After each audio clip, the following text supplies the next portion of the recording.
Kisah pemuda kaya, anak bos besar, pemilik 73 perusahaan, yang menjadi cleaning service. Dalam versi novel, bagian 25, Kaori yang memanggil Kenshin dengan sebutan sayang, di depan ayah dan mamanya. Ayahnya pun terkejut seketika, hingga setelah Kenshin pulang, beliau langsung bertanya, dengan wajah tak suka, "Pak Henry itu bicara, Kaori kamu bilang apa tadi? Ke pekerja cleaning service itu. Kamu kok memanggilnya? Seperti sudah akrab saja. Emangnya hubunganmu dengan pria itu sebagai apa?" Kaori menjawabnya, "Oh itu hanya teman saja ya." Ayahnya bertanya lagi, "Kalau teman kok kamu panggilnya? Seperti pakai sayang-sayang gitu. Apa ayahmu ini kamu kira nggak mendengar ya?" Kaori menyahutnya, "Oh itu Kaori tadi sekedar memanggil aja ya.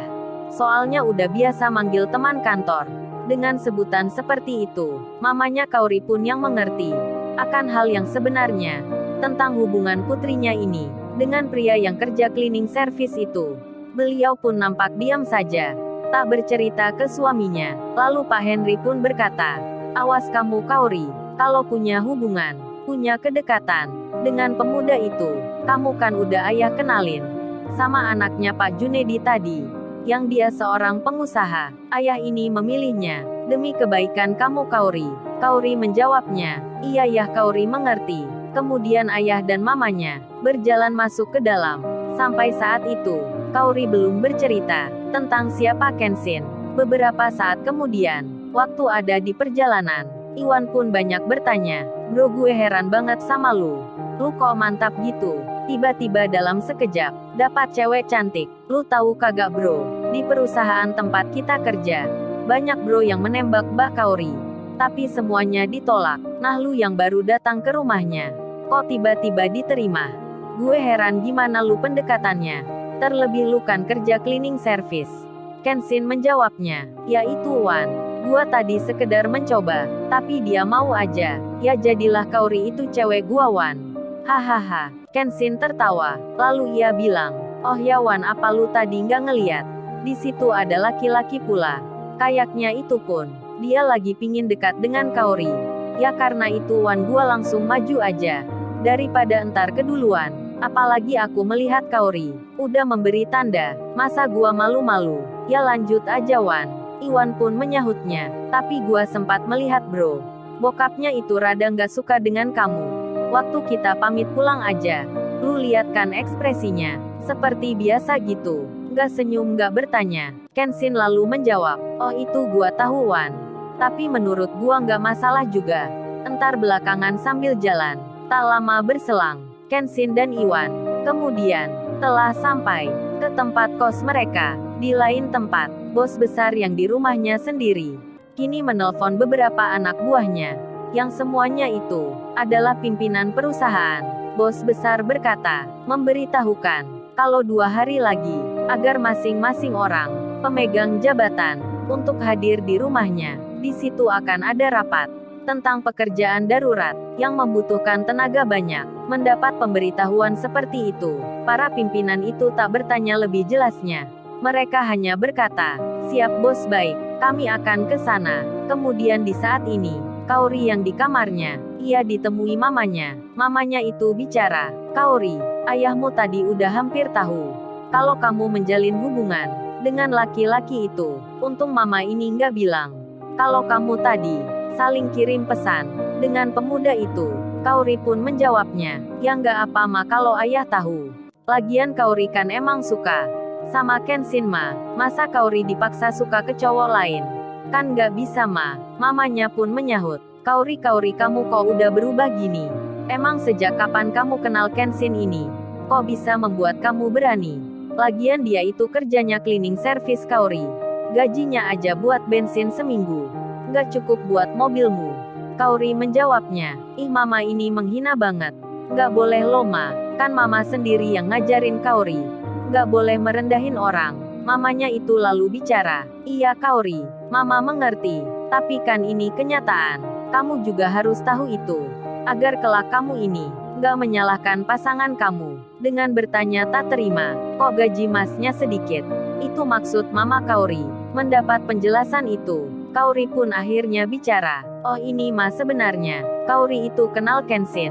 Gak begitu lama. Bahkan baru ini aja. Belum 1 bulan Ma. Semenjak ia masuk kerja. Mamanya menyahut. Apa Kaori kamu bilang? Secepat itu kamu langsung suka.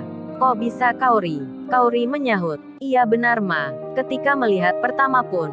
Kaori udah merasa suka. Bahkan saat wawancara kerja. Dia yang masuk cleaning service. Kaori pun udah tertarik. Ya gitu Ma cerita awalnya. Mamanya pun bingung terheran. Sampai beliau berkata, waduh Kaori apa kamu kena guna-guna? Kok langsung kayak gitu? Kan pekerjaannya biasa. Kaori pun menyahut. Tapi Kenshin lain Ma. Meski dia anak orang kaya. Masih mau kerja yang berat. Bahkan sederhana sekali. Mamanya membalas. Apa kamu bilang Kaori? Dia anak orang kaya. Tapi kerja cleaning service. Aneh-aneh aja kamu. Pasti kamu ini dibohongin.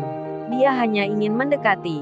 Untuk menjadi pacar kamu. Kaori menyahut. Ah Mama. Gak percaya sama Kaori. Ya udah deh Ma. Yang penting kan Kaori. Gak mau sama si Alex. Mamanya itu pun. Masih dalam pendiriannya. Dan malam semakin beranjak. Waktu istirahat pun tiba. Kaori tidur di kamarnya. Begitu pula dengan Kenshin. Yang ada di tempat kosnya. Setelah beberapa jam terlewat. Pagi pun kini datang. Kenshin yang sebenarnya tak akan kembali bekerja karena jati dirinya yang sudah diketahui banyak pegawai di situ. Namun karena semalam ia jadian dengan Kaori, Kenshin pun memutuskan akan kerja kembali, datang ke perusahaan itu lagi. Dan waktu pun kini sudah jam 6 pagi. Pak Henry, ayahnya Kaori, bersiap-siap pula akan berangkat kerja. Di sela itu teleponnya berdering. Salah satu atasannya menelpon yang memberitahukan, "Hey Henry, ini perusahaan ada undangan. Lusa kita disuruh oleh bos besar untuk datang ke rumahnya, mengikuti meeting di sana. Kamu kan belum pernah bertemu beliau." Pak Henry pun menjawabnya, "Oh ya Pak, saya memang belum pernah bertemu." Lalu Pak Henry itu bertanya, "Tapi apa meetingnya ini? Kok nggak dilakukan di perusahaan saja Pak?" Atasan Pak Henry itu menjawabnya, "Oh itu di sana juga sama. Di rumah bos besar pun ada kantornya. Bahkan lebih terjaga." Pak Henry pun lalu menjawab, "Oh gitu Pak, maaf saya belum tahu. Baik lusa saya akan ikut ke sana juga." Lalu Pak Henry itu, ketika beliau makan pagi, yang bersama istrinya, Kaori pun di situ pula. Kemudian Kaori, tiba-tiba berdiri, beranjak dari tempat duduknya. Ia berjalan menuju kamar, untuk mengambil tas kerjanya. Handphonenya pun saat itu ia tinggal di meja makan. Ketika Kaori ada di dalam, handphone itu berdering. Seketika itu juga, mamanya Kaori melihatnya. Ada nama Kenshin, yang sedang menelpon. Karena hal yang demikian, Pak Henry pun bertanya, "Siapa itu Ma yang menghubungi?" Istrinya pun menjawab, "Oh ini ya pemuda kemarin, yang datang ke sini tadi malam." Kemudian Pak Henry bilang, "Sini Ma, ayah angkat teleponnya. Biar ayah saja yang menjawabnya." Lalu handphonenya Kaori itu dipegang. Telepon dari Kenshin itu pun diterima. Kenshin langsung menyapa, "Assalamualaikum Kaori. Selamat pagi nih. Kamu udah makan belum ini?" Pak Henry pun menjawabnya, "Halo, ini bukan Kaori, melainkan ayahnya. Kaori mau berangkat kerja bersama tunangannya. Jadi Mas ini jangan telepon lagi." Kenshin pun mendengar itu. Lalu ia menjawabnya, "Oh baik-baik Pak, maafkan saya kalau gitu." Dan Pak Henry pun mematikan segera. Tanpa berpamitan, telepon dari Kenshin itu. Kemudian beliau bilang ke istrinya, "Oh ya, Mama blokir aja nomor ini, agar dia nggak telepon Kaori lagi."